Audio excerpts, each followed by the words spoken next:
Décideurs engagés, l'émission TV de l'Hémicycle qui révèle les décideurs et nous permet de comprendre ce qui, chaque jour, leur donne envie de se battre et de réussir. Bienvenue dans On se dit tout, l'émission des décideurs engagés sur l'Hémicycle TV. Et aujourd'hui, j'accueille Mathias Savignac, président de MGEN. Bonjour Mathias Savignac. Bonjour. Ravi de vous accueillir dans On se dit tout. MGEN, c'est la première mutuelle des agents du service public. On va parler des engagements de MGEN en matière de parité professionnelle, en matière de bien vieillir aussi, très important avec cette question de la fin de vie. Mais avant, on a envie de mieux vous connaître, c'est le principe de l'émission.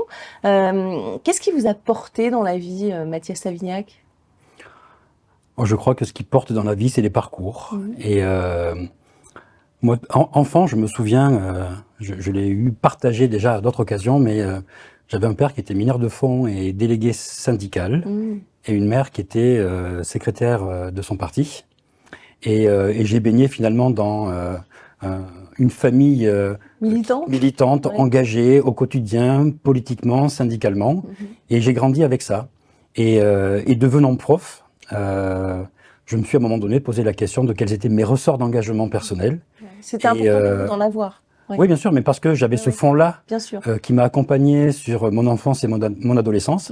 Et dans mon parcours professionnel, j'ai eu l'occasion, étant professeur, de rencontrer à plusieurs reprises MGEN, de rencontrer ses militantes et ses militants, de me confronter à ses valeurs, à les apprendre.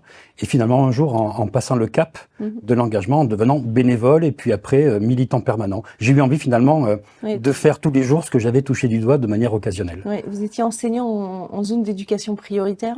Ce qui s'appelle des SECPA. Voilà, absolument. Ça aussi, ça forge un enseignant. Alors je crois que la SECPA, c'est un milieu qui est complexe. Et puis l'actualité récente, dramatique, montre aussi que le métier d'enseignant, c'est un métier particulier, difficile, et qui plus est dans les zones d'éducation prioritaire. Et donc ça forge aussi un parcours finalement de se confronter à la difficulté, parfois à la misère sociale, à la misère culturelle, familiale. Ça donne envie aussi de s'engager pour celles et ceux qui au quotidien justement transmettent les valeurs de la République et de la laïcité. Donc s'engager aussi pour favoriser l'insertion professionnelle. La parité homme-femme aussi, c'est important, c'est un des engagements de la MGEN. Alors la MGEN a historiquement... De MGEN, oui, on dit souvent. C'est un engagement historique, mais comme MGEN a beaucoup d'engagements historiques finalement, parce que on est certes une complémentaire santé, dont on pourrait se dire que le métier est d'encaisser des cotisations et de verser des prestations, mais on est aussi un mouvement social. Dès sa création, il y a 77 ans maintenant, MGEN a travaillé sur la conquête de droits sociaux. Elle l'a fait sur la question de la contraception, sur la question de l'avortement. L'avortement était légalisé par la loi Veil en 1975. Au préalable, MGEN prenait déjà en charge des avortements et a remboursé dès 1975 des avortements, alors que l'assurance maladie ne les a remboursés que 7 ans plus tard. Et finalement, vous évoquiez en préambule la question de la fin de vie. Oui, on va en parler. Cet engagement-là, c'est dans le droit fil de celui de la question de l'avortement, finalement. Oui. Vous êtes porte-parole du pacte progressiste sur la fin de vie qui milite justement pour un accès égalitaire au suicide assisté et à l'euthanasie. C'est une question ô combien sensible que le chef de l'État a accepté de mettre sur la table. Il y a un projet de loi qui est arrivé sur son bureau. Qu'attendez-vous de cette loi finalement ? Alors moi j'en attends d'abord et avant tout plus de justice sociale. Parce que finalement le sujet de la fin de vie c'est un sujet qui n'est pas nouveau. Et à de multiples reprises c'est un sujet qui a traversé le débat public et pour lequel il y a eu des fermetures de débats. Il y a quelques années de ça, quelques mois de ça, il y a eu un projet de loi qui, par le biais d'obstruction parlementaire, s'était vu retiré du débat public. Mais finalement, au-delà des débats, des convictions qui relèvent beaucoup de l'intime, je crois qu'on a collectivement un sujet autour d'un accès à une fin de vie digne pour toutes et tous. Et c'est vrai qu'aujourd'hui, il y a une forme de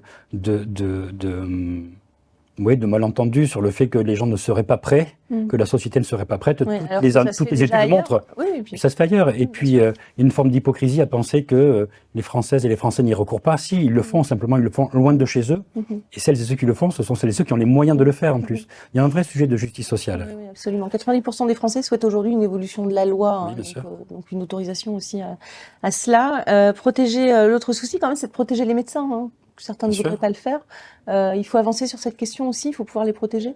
Bien sûr, mais comme pour l'avortement, il y a une question de clause de conscience qui permet aux médecins qui ne le souhaitent pas de ne pas pratiquer un acte. En revanche, ils ont l'obligation de communiquer au patient ou à la patiente le nom d'un confrère qui lui le fera. Et donc, de la même manière que cela se fait sur la question de l'avortement, ça doit se faire aussi de la même manière sur la question du suicide assisté ou de l'euthanasie. MGEN, alors pourquoi on est sur ce débat aussi? Parce que la France manque cruellement de soins palliatifs. Oui. Là aussi, il y a un énorme effort à faire Bien sûr. pour doter les régions de centres. Sur cette question de fin de vie, il y a trois grands sujets qui se dégagent. Une meilleure connaissance du droit existant, et c'est pas le cas. Aujourd'hui, peu de gens ont rédigé leurs directives anticipées, ne les connaissent pas ou ne les remplissent pas, ce qui facilite parfois la vie de l'entourage familial. De la même manière, il y a un inégal accès aux soins palliatifs. Et les soins palliatifs, c'est ce qui permet, quand on est au bout de sa vie, de soulager les souffrances les plus réfractaires, les plus dures. Et aujourd'hui, encore une fois, il y a des espaces géographiques qui en manquent cruellement. Donc il faut aussi militer pour le développement des soins palliatifs. Mais une fois qu'on a fait cela, il y a encore des situations pour lesquelles les soins palliatifs ne répondront pas complètement aux besoins de nos concitoyens. Et donc l'évolution de la loi est nécessaire. Ouais, il n'y a que 26 départements en France. Il y a 26 départements en France qui n'ont toujours pas de services dédiés.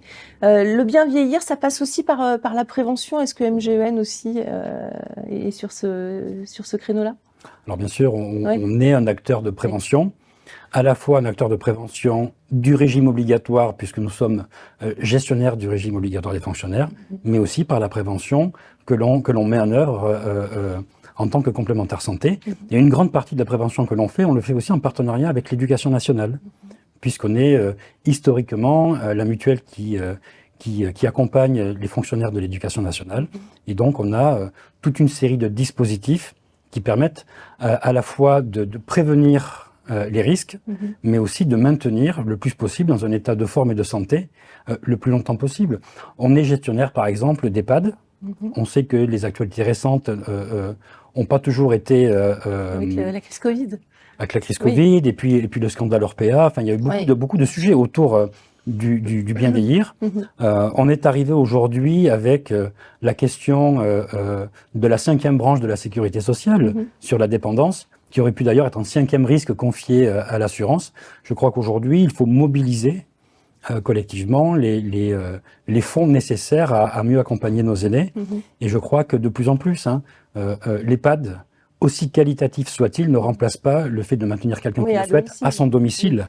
Et on sait que ce sont des dispositifs qui sont plus coûteux, mais pour autant plus respectueux de la volonté de chacune et de chacun. Oui, surtout quand la maladie n'est pas là, mais que c'est juste une question d'incapacité. Le bien vieillir, on en a parlé, mais toutes ces questions aussi sont dans un contexte de crise de l'hôpital qui est quand même assez prononcé. Comment est-ce que MGEN essaye d'accompagner en tout cas ces évolutions vers du mieux dans un contexte où il y a peu de médecins, parfois pas du tout, des déserts médicaux, pas de médecins traitants? Comment on fait? Alors quand on est MGEN, on a deux grands axes, finalement deux grands territoires d'action, l'éducation et la santé. L'éducation en tant que mutuelle qui protège celles et ceux qui transmettent.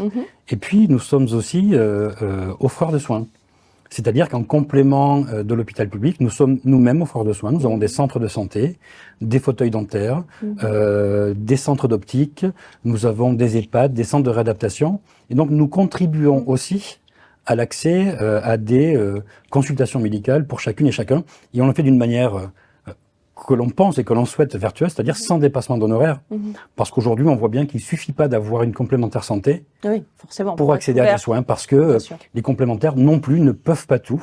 Et donc, d'être à la fois solvabilisateur de soins, mais offreur de soins, ça nous confère un rôle important dans l'accès à la santé pour toutes et tous. On va passer à la question d'une jeune fille accompagnée par la fondation Mosaïque. Mosaïque, c'est une fondation qui est dédiée à l'inclusion économique et qui agit contre les discriminations à l'emploi. C'est juste après le jingle.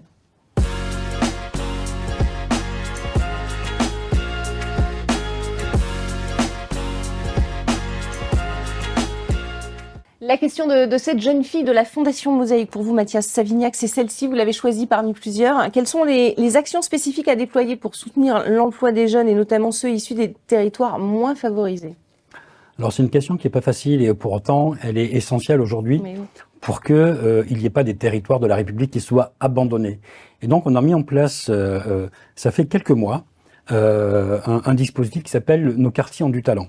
C'est à l'état expérimental, mais ça vise à ce que nos salariés, au siège de la MGN, qui sont des cadres bien souvent, puissent aussi accompagner des jeunes qui ont Bac+3, Bac+5 dans des quartiers, et qui pour autant n'ont pas forcément les codes, les connaissances ou les accès pour s'orienter dans un marché du travail qui est parfois complexe, qui parfois fait preuve de discrimination, de biais. Et donc, on lance cette forme de mentorat pour accompagner les jeunes dans l'emploi. On le fait aussi d'une autre manière, hein, c'est-à-dire que on prend des alternants, des stagiaires, on essaie de le faire le plus possible, et on fait en sorte qu'à l'issue de leur alternance, par exemple, qu'ils ne soient pas lâchés dans la nature comme ça. On a aussi des dispositifs qui visent à les aider à rédiger un CV, à mener un entretien. Donc, on organise pour eux aussi des ateliers qui leur permettent, lorsqu'ils ont fini leur alternance chez nous, de se donner le plus de chances possible pour trouver un emploi en suivant. On va passer à la question de VL. VL, c'est le média de référence des 17-27 ans. Une start-up qui révolutionne aussi les salons de recrutement, et c'est juste après le jingle.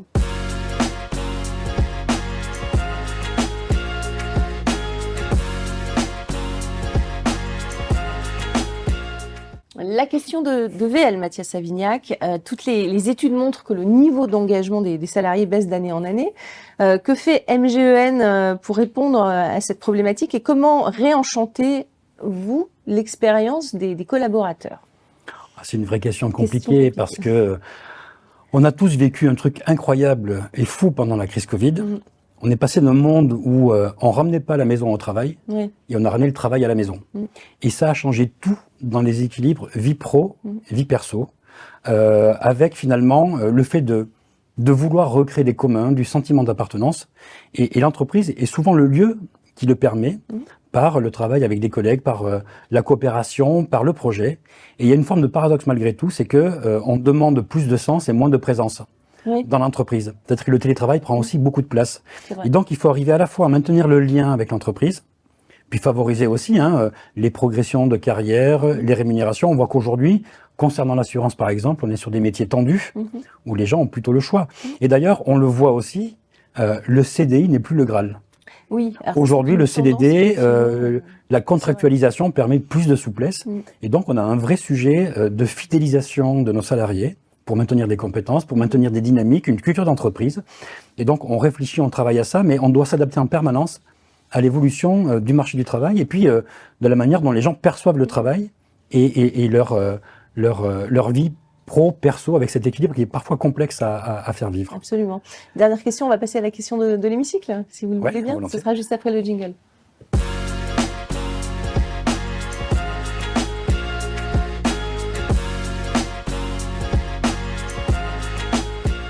La question de l'hémicycle, Mathias Savignac, en fait, c'est la question à l'hémicycle, la question que vous avez envie de poser droit dans les yeux à des députés ou à des hommes politiques. Qu'est-ce que vous avez envie de leur dire? Est-ce que vous avez des questions à leur poser? Vous pouvez le faire pendant 1 minute, face caméra, droit dans les yeux, c'est devant. Ok. Alors, j'ai pas une question, j'ai une contribution à faire à la réflexion collective. On voit aujourd'hui qu'il y a une crise de l'engagement citoyen, une crise de confiance dans les institutions de la République, et on a le sentiment, beaucoup, que il y a une forme de transfert de responsabilité entre le monde politique et le monde de l'entreprise.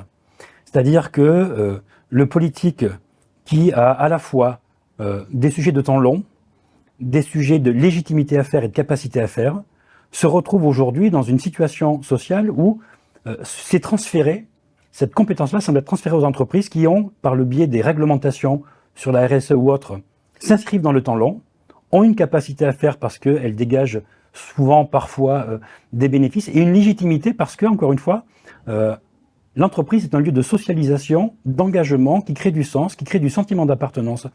Et donc, je crois qu'il y a un vrai sujet sur lequel peut-être il faut méditer, sur l'équilibre entre l'engagement politique au niveau de l'État et la confiance faite dans les acteurs économiques, ou la société civile, ou les corps intermédiaires, dans leur capacité à être force de transformation de nos sociétés, et d'être aussi acteurs finalement à la fois en relais des politiques publiques, mais aussi d'apporter des vraies réponses à des vrais sujets de société.